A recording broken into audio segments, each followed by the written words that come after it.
just going to do a setup today, and just decided to film it because it's a Pacifica, Yamaha Pacifica. I don't think I've ever set one up on the channel, and I was told it was new, because I know there are some higher end Yamaha Pacificas, and this is the PAC 012 or something like that. Yeah, PAC 012 Deluxe. And you can have these for one just like this for $219.99 at either Guitar Center or Sweetwater. And you know, I think you get a lot of guitar for that amount of money, actually. It's a nice looking unit. It's got a nice burst on it. Good solid paint job. I kind of zoomed in because I want you to see things, but then you don't get the full scope of the dealio. So we got a bolt-on neck maple.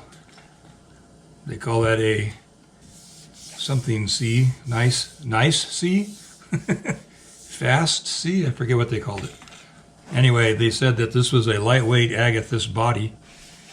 I would just weigh this guitar because they said it was lightweight. And I thought this is good, 8 pounds if it's anything, and it's 8 pounds, 0.4 ounces. So I've already just done some quick preliminary stuff. Well, the owner broke a string. I don't know if he was just trying to tune it up or if he was trying to set it up or what. So I didn't have a single G 17 gauge, so I decided to, he brought me a couple sets of strings, so I'm going to probably just go with the D'Addario. I typically use these, and he brought me both of these. I haven't totally decided which one I'm going to use yet. So I'm just going to go over what I normally do on a setup.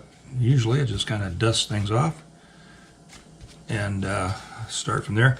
This fretboard looks extremely dry, so I'm glad I'm changing the strings because I want to oil that board. So as far as this fellow is a brand new player. He just got the guitar to learn how to play. I'm going to just deck the trem, so it's not quite decked. So tighten the spring, the claw a little bit, and keep it just down against the body, and then he could still dive if he wants to mess with that. But I mean, I prefer them floating. Not that I ever use them, and I don't go for voodoo and snake oil and stuff on most things, but I can hear a difference when I float a bridge, a Strat style bridge. I can hear a difference in tone, or maybe it's just the chiminess of the guitar. I'm not sure, but I like them. I like the way they sound better when they float. They are harder to keep in tune. You have to kind of make yourself get in the habit of playing the guitar before you tune it up, just so that it's warm, because it's always going to be sharp. And if you go across a trem bridge type guitar and you tune it up or tune it down to pitch when it's all sharp across the board, as soon as you start playing it, it's going to get flat, and then you're going to be tuning it again. And with the floating trem, it's, you know, up and down 5 times getting things tuned. So anyway, I'm going to pull the arm out.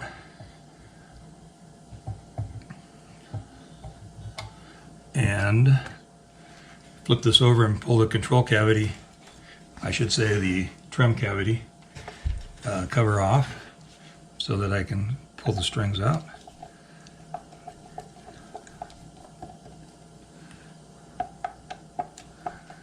I probably mentioned before, vintage guitars, I always map out where the screws are coming from, and I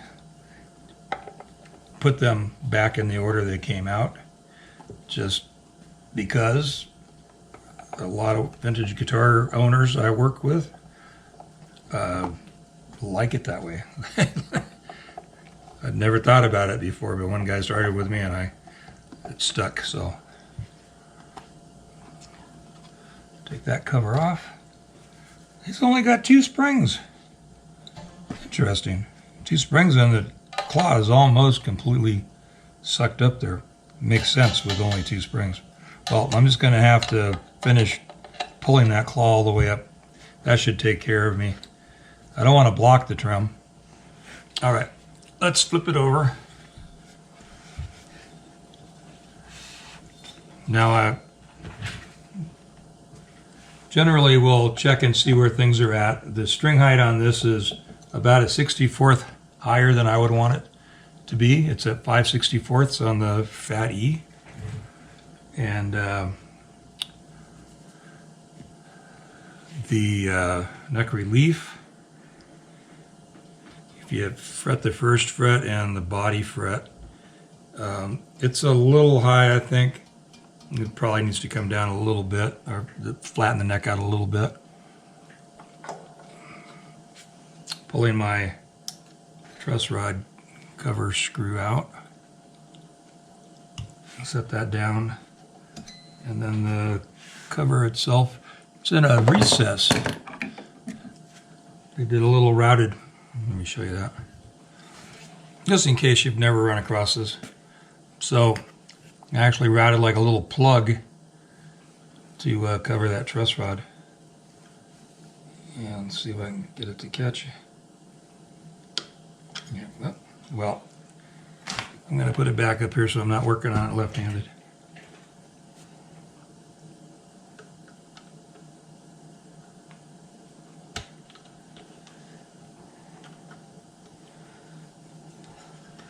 It is actually a plug.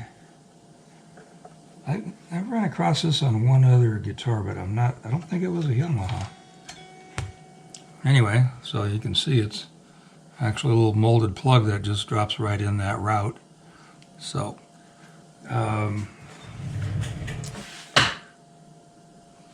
like a number 4. Let's make sure this thing works. My number 4 is not on the magnet. Get into another set. All right, let's just see if this thing moves. It should be fine being a brand new one. Yep, it moves. All right, we're good there. Let's go ahead and pull the strings off of this thing.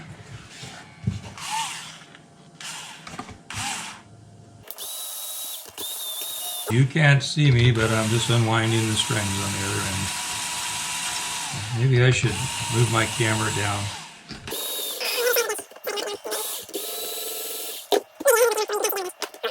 Okay, we'll try it there for a minute. Let's put those over here. So I was just using my little handy-dandy string winder, or we'll say unwinder. Now I'm going to just cut these.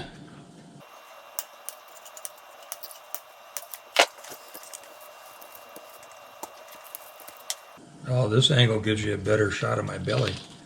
It's good, you know, right after the holidays. I'm about 5 pounds up.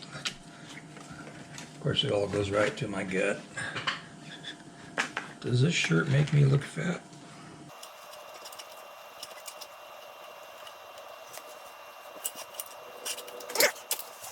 Go ahead and tighten this spring claw while I'm here.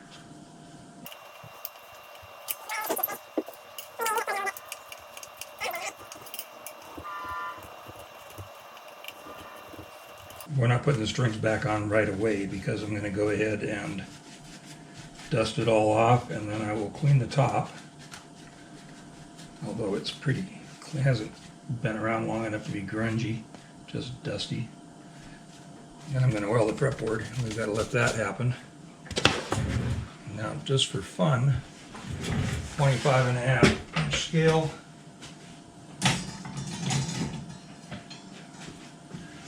Sure that taking the strings off put me into a back bow here. Not much, not at all. Interesting. All right, so no back bow.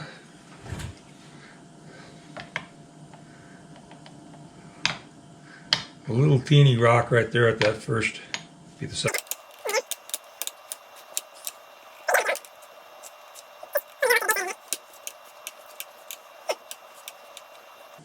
don't think we're going to have any issues there. Let's oil this thing. This is the StewMac fretboard oil.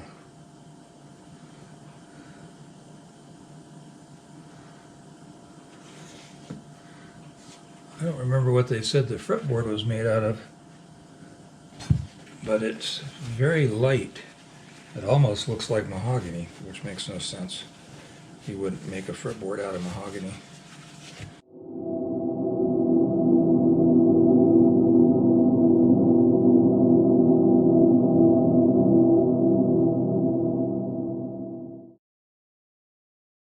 Alright, so we're going to let that soak in.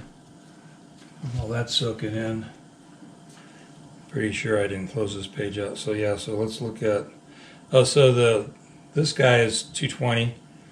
You got another Yamaha Pacifica PAC 612 V11FM or VIIFM. Anyway, that's $780 for that guy. It's got a maple, quilty maple top on it. Anyway, and the pickups are different.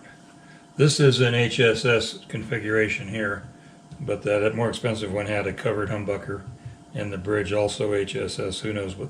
I'm not reading that blurb, so I'm not going to know what's what on that.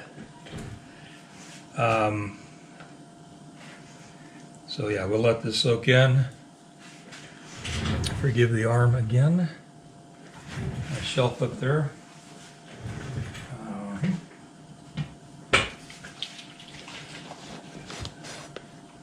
So this is my Mac polish.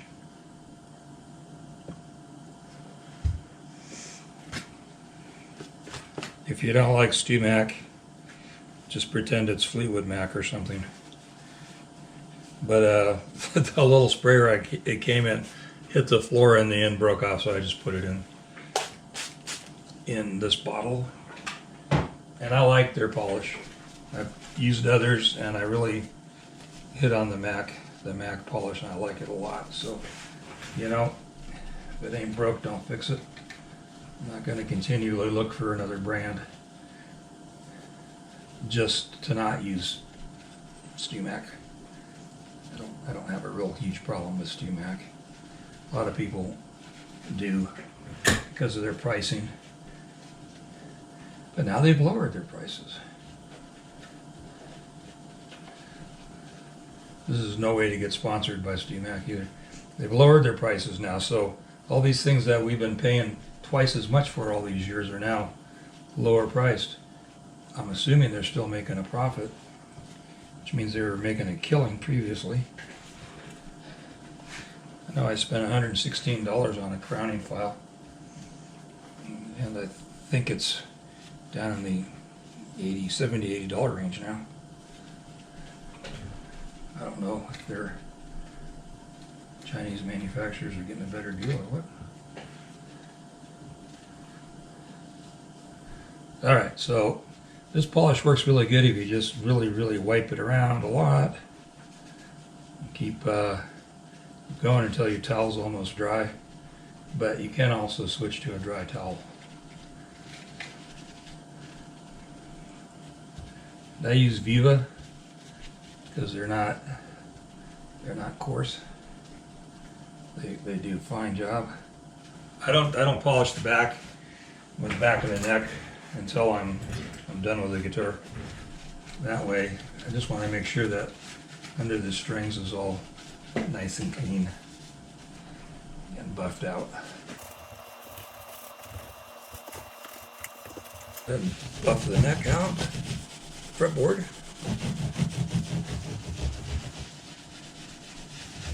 So I'm going to the Sweetwater site here. I want to see what they said the fretboard was. Oh, it was the sleek C-shaped maple neck.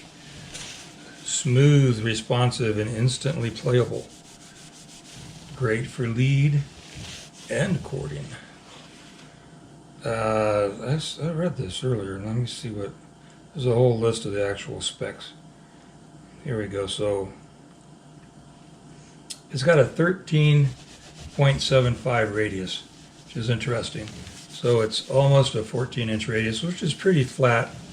I mean, not for a shred guitar per se, so they're right in there. But you know, your fenders are going to be like 9.5 or 10. Gibsons are 12. Early fenders were 7.25. Okay, I think we're good. I'm still trying to find out what the fretboard. Oh, it says the fretboard is rosewood. That's a pretty generous description of what I'm looking at. It looks like mahogany to me. It doesn't look like Palfero. It doesn't look like that. It doesn't look like, Palfero, Bolivian rosewood, and Murado are all essentially the same wood, and they're not a rosewood. But I don't know. That's an interesting looking rosewood. Can you see that rosewood? Trying to get it in the camera there. The color and the grain pattern don't say rosewood to me.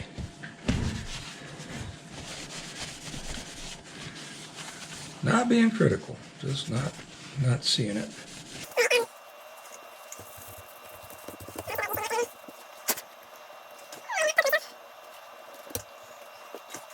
Let's make sure the tuners are tight.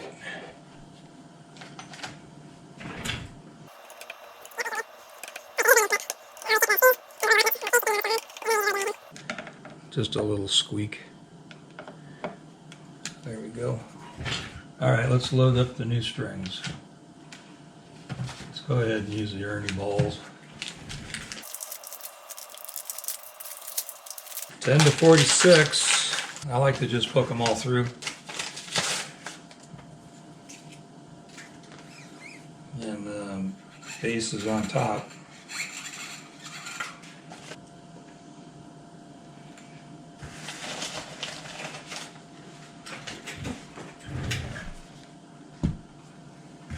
So I'm going to go ahead and make this neck flat. As little as it moved without the string tension on it, I think it's a pretty solid neck, pretty stable. So I'm only going to just tighten it up enough to just make it perfectly flat. A lot of times I will go just a fuzz over, fuzz past flat. In other words, it'll have a little bit of a back bow in it. And that right there is exactly what I want. So we're going to leave that, call that good. All these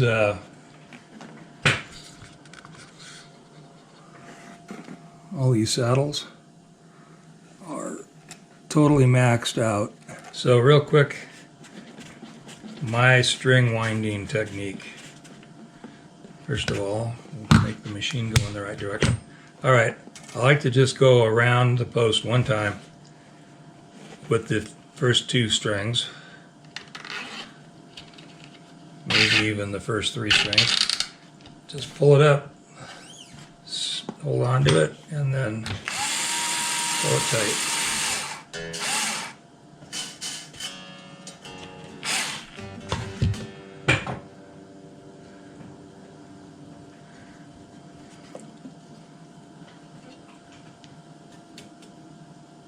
You know, this was a little high on the action now that I remember, so if anything, I will be dropping these down a fuzz. So I'm going to go ahead and snip them. Nothing to fear there.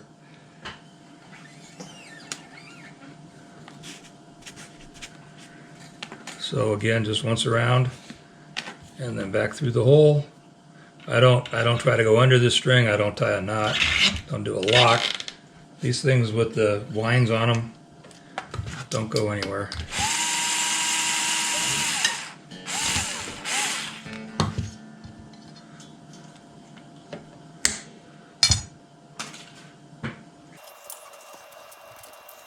As D string is a little, I don't want to put a whole double wrap on it, but what I usually do is just kind of pull it back a little bit. I don't make it quite as tight here. And then I'll pull some slack this way. and then I'll get an extra half a wrap on it or whatever, but I don't like to have too much of a wrap on it.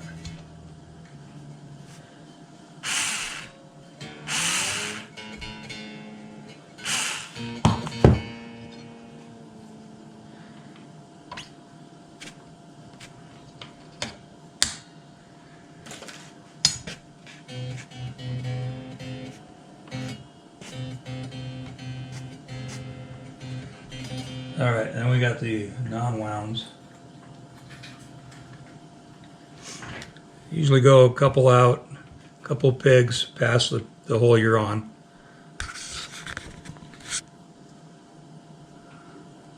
And then just bend a sharp 90 in it.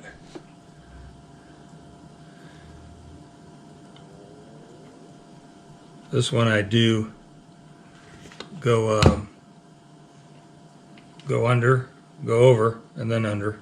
You'll see as it comes around.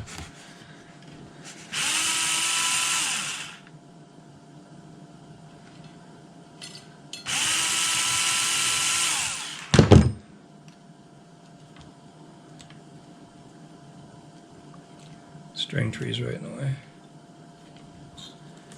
All right, so then I will bend that off. Now I'm going to go under. So basically you just have the friction of having the string over and under at the beginning, and that's enough to keep it from coming loose. I do not do a tie.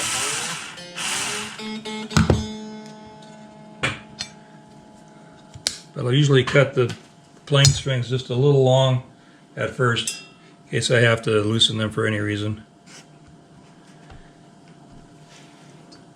And you can see I only have one peg here, so I can just pull back to the next peg and gauge it off of that one.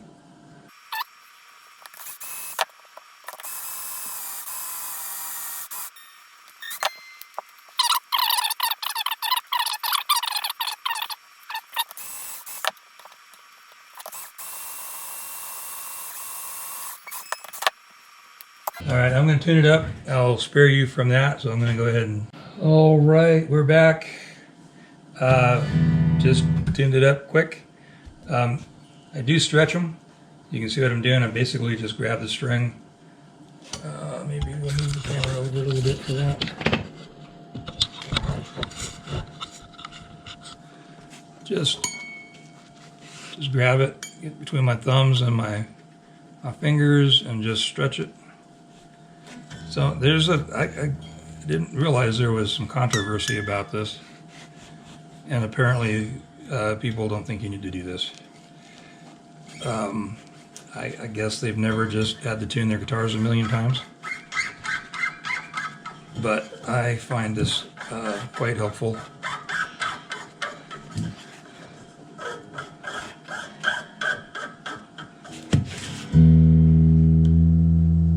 The other thing is, if they didn't stretch, then you wouldn't have to retune your guitar.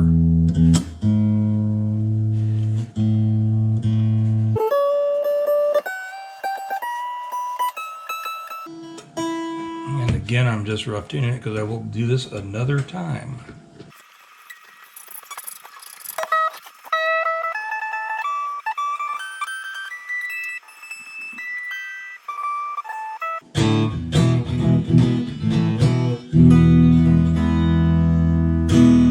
That's the bridge picker. Are there push pulls or anything? Nope, so we just got a full bridge humbucker.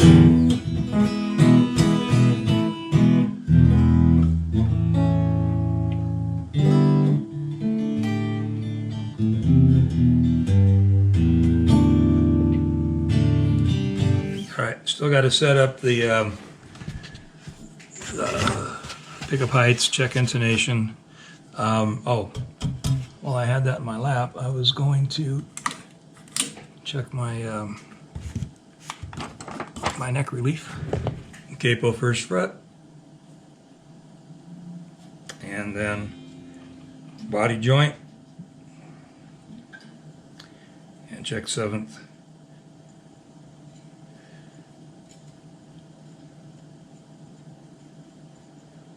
That thing is picking up an 8/1000 gauge. So, pretty happy with that. as long as I don't have any buzzing, and we can check that. Well, oh, I guess I should check my string height before I get carried away. Yeah, I'm at 5/64 there, and I'm at 4/64 on the high E, which is fine with me. I think I'm going to do is I'm going to go across here and I'm going to set them all down at about 4. So basically they're all good except for this fat E string. So let's see which little block is the right one. So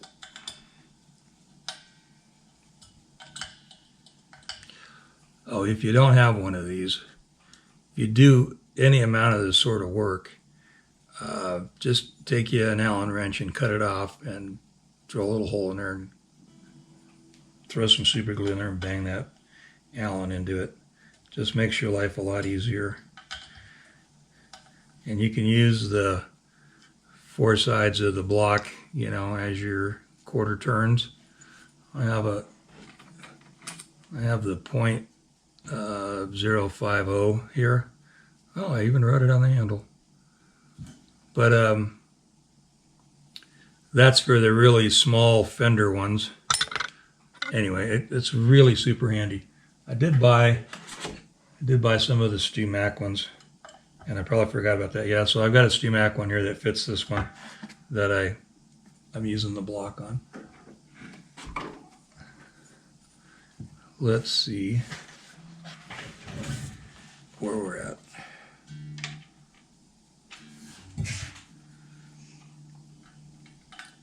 I'm right there now. Let's see if we managed to make it rattle. If we did, we might have to put a little relief in the neck. I'm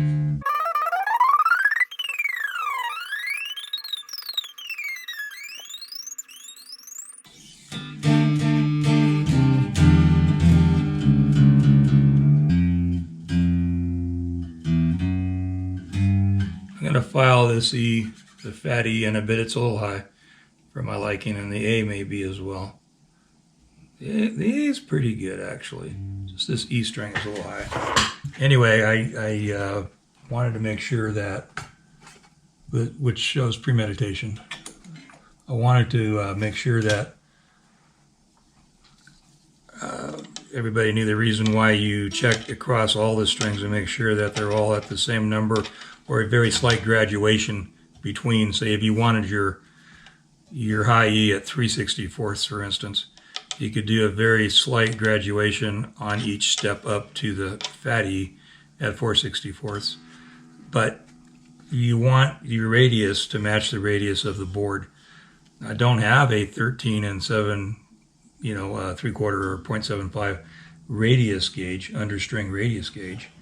So it's important that I just always use the gauge, my string height gauge, or a steel rule.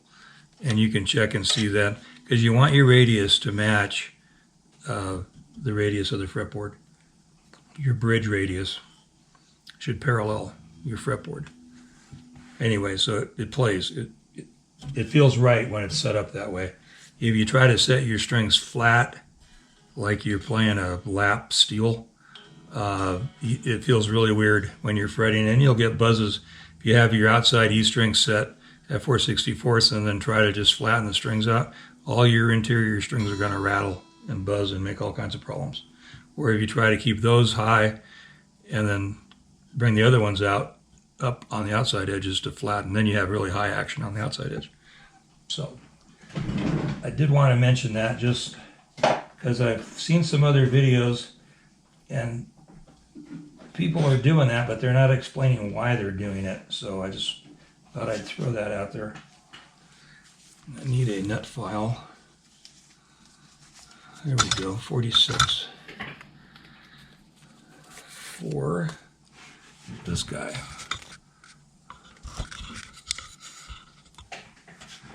This might be the best camera angle I've ever had for filing a nut. You don't have to take the tension off to pull your strings out of the nuts if your fingers are tough enough. especially on flat peg heads. A little harder on an angle peg head, but headstock, excuse me. I'm constantly interchanging those words, and one is more correct. Headstock is more correct. And you can rotate the file a little bit just to make sure it's not binding.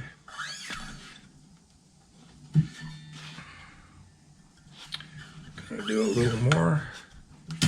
One thing you do have to worry about is if you are you have a slanted headstock, loosen these outside strings a little bit because they will come down and dig in and chip the paint on the edge of the headstock, which would be a bummer.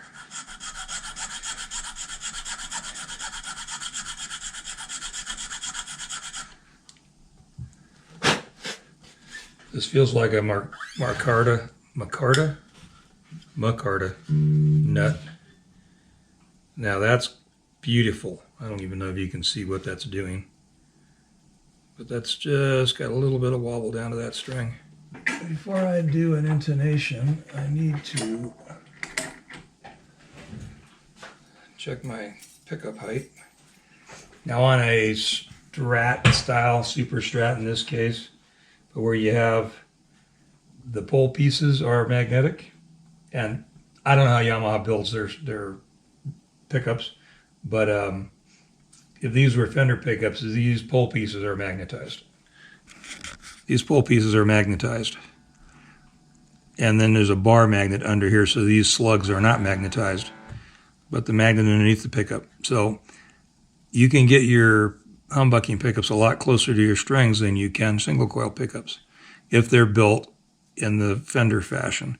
Now, I have seen pickups like this with just slug pieces in here and then a magnet, a bar magnet underneath.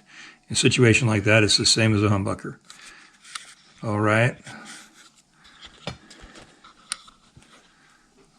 The idea is to not have your pickups close enough to your strings that you can pull the string out of tune or affect your intonation by how close the magnet is. And a standard Fender style single coil will do that if you're too close.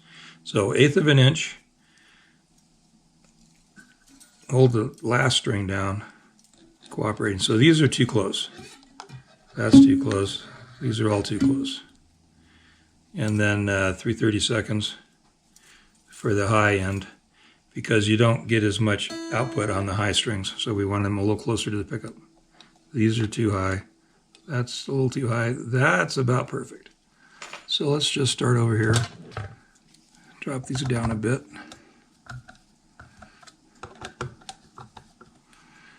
And then I will go back by and ear balance, right? So that's about right. That's a tad high. In other words, once I'm happy that they're set approximately where they need to be mechanically, then I'll listen to them volume-wise as I select different spots on the switch. Okay, so these were all too high.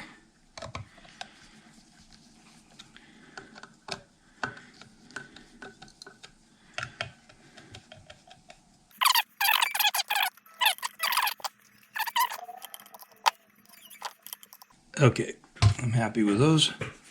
I like the tuning fork emblem there.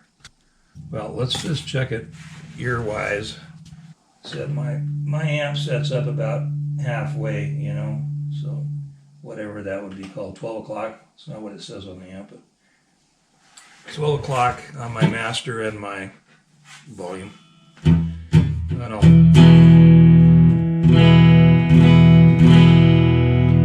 on the neck.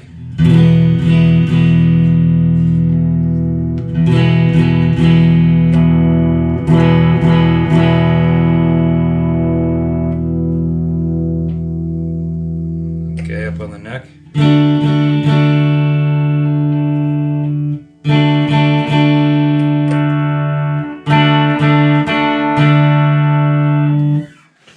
All right, now, I don't know about this guy that owns this. A lot of people like it to really punch when you go to the bridge, because if you're going to the bridge for a solo or something, They really like a big volume increase. I'm going to try to make it not as big. The other thing is I like to use the E chord on the top half, or the bottom half technically, top of the guitar, bottom tone wise, and then the D on the high end, so that I get a kind of a reading on both treble and bass.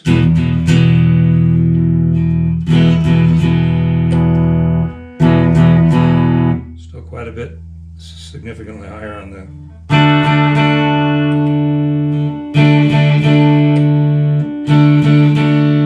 middle and neck are just fine together. I'm going to go ahead and drop this bridge a tad more, and if I don't manage to drop it off the screws, it'll be good business. I should say good shape.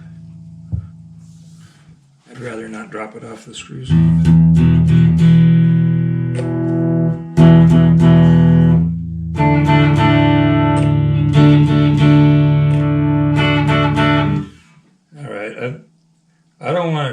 I don't want to put it any farther down than that. It starts to look funny, plus I really could accidentally just drop it off the screws, and I don't want to do that.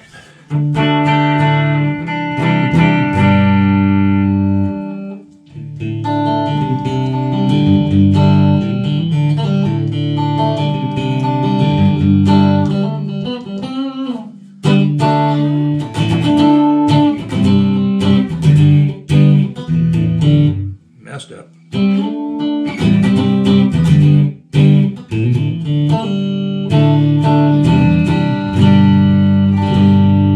That's as balanced as we're going to get those pickups, so let's just go on from here.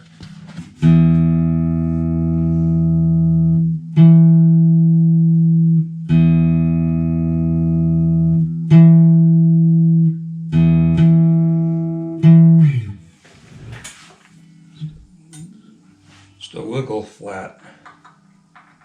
What kind of screw is that? Huh. Looks like it's a combination between a Phillips and a flathead, so you could go either way. I think I'm going to try my number 2.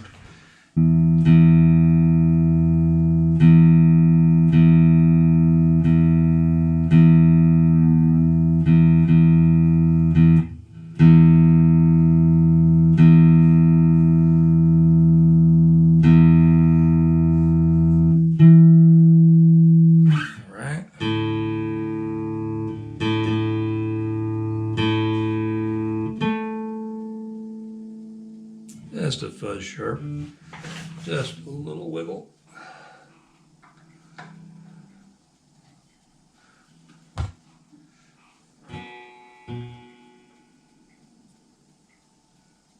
don't know if it's loud enough for you to hear my watch ticking.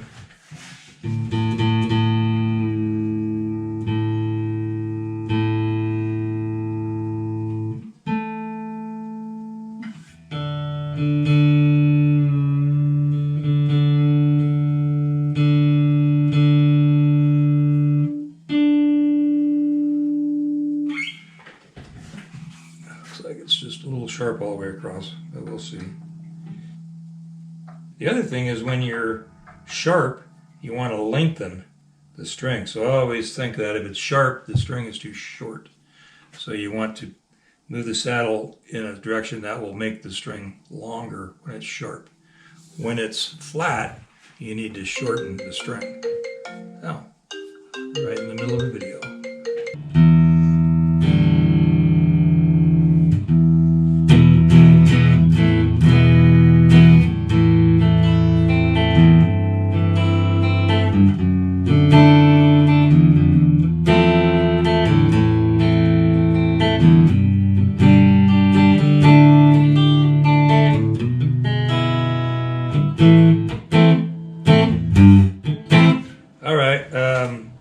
I think it's done.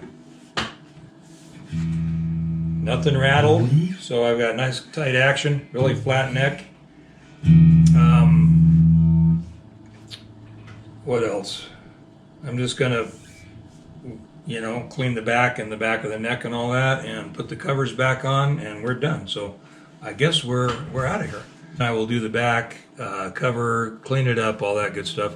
Put the truss rod plug back in, and go from there. So that's it for now, folks. Thanks for hanging out. If you got to the end of the video, appreciate it. And yeah, we'll catch you on the next one. Yamaha Pacifica PAC 012 Deluxe. All right, folks. Once again, thank you. Take care.